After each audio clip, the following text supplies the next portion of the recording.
Teknologi traction control sudah lama diperkenalkan di MotoGP. Tujuan dari pengembangan perangkat ini adalah untuk membantu para rider mengendalikan traksi motor.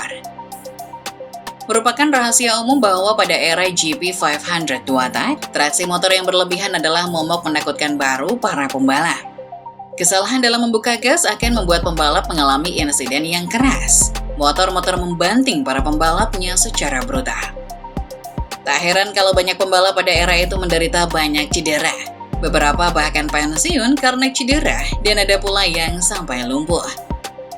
Jadi traction control dikembangkan untuk membantu para rider agar terhindar dari insiden-insiden mematikan yang bisa menimbulkan cedera berkepanjangan. Namun ternyata, di balik tujuan pengembangan yang baik, banyak pembalap yang tidak menyukai perangkat traction control. Beberapa pembalap terutama Casey Stoner sangat menginginkan MotoGP kembali seperti era 2-tak atau awal 4-tak yang hanya memiliki sedikit elektronik. Tentu saja tanpa traction control, Honda menjadi pabrikan pertama yang memperkenalkan traction control, yakni pada RC211V edisi 2003 dan seterusnya. Setelah itu, traction control menjadi perangkat wajib bagi tim-tim MotoGP sejak dimulainya era 800cc. Namun penyeragaman ECU pada 2016 membuat pengembangan traction control yang tadinya sudah begitu maju mundur beberapa langkah. Kini para insinyur menyiasati kekurangan software traction control Magneti Marelli dengan settingan torque demand map. Apa itu? Pada saat Dorna dan FIM memutuskan untuk menggunakan single ECU mulai dari MotoGP 2016. ECU yang dipakai jauh lebih kuno daripada ECU in-house pabrikan yang sebelumnya dipakai. Honda dan Yamaha sangat terpengaruh dengan aturan ini. Tidak bisa dipungkiri bahwa ECU buatan mereka sudah mencapai tahap yang sangat canggih. Padahal traction control, ECU in-house Yamaha dan Honda bahkan sampai bisa selalu beradaptasi dengan perubahan yang terjadi pada motor ataupun lintasan pada saat balapan.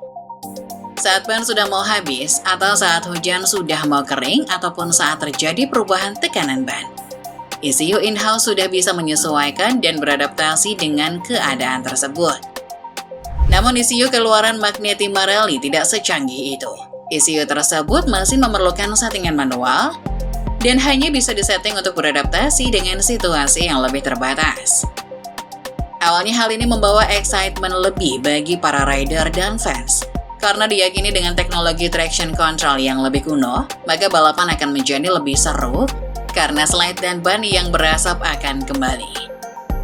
Namun sekarang yang terjadi justru sebaliknya, aksi motor di lintasan tidak semakin seru dan elektronik terlalu mendominasi MotoGP.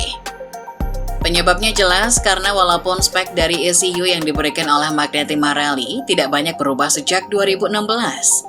Namun insinyur-insinyur tim sudah mampu untuk mengoptimalkan ECU tersebut, utamanya Ducati dan tim pabrikan Eropa. Ducati sendiri berada di dalam area yang menguntungkan karena sudah memakai spek ECU ini sejak 2014. Anehnya justru sektor traction control ini tidak begitu dikembangkan lagi. Insinyur tim banyak yang lebih memaksimalkan area lain untuk membantu pengendalian motor. Direktur Teknis Aprilia Romano Albesiano pernah berpendapat bahwa traction control MotoGP terlalu sederhana dan basic untuk ditaruh di motor sekencang MotoGP. Perangkat TC yang ada di motor bukanlah TC yang bisa menyelamatkan para rider dari high side saat menikung. Anda membutuhkan perangkat TC yang lebih canggih dan dengan konsep yang berbeda. Jadi bagian pertama saat berakselerasi di sudut kemiringan yang tinggi bisa ada sepenuhnya ada di tangan rider. Anda tidak bisa langsung full gas. Lanjutnya dari motorsportmagazine.com. Karena kekurangan pada spek ini, insinyur tim memakai metode lain untuk mengatur torsi motor, yakni dengan metode torque demand map. Torque demand map adalah settingan torsi yang diatur dalam map ECU motor yang langsung mengatur besarnya torsi yang dihasilkan oleh mesin. Berbeda dengan traction control yang menggunting torsi jika terjadi slide yang berlebihan, mapping ini langsung mengatur pola performa torsi motor tanpa harus menunggu motor mengalami slide. Metode ini membagi torsi mesin pada beberapa sektor sirkuit hingga maksimal 25 sektor.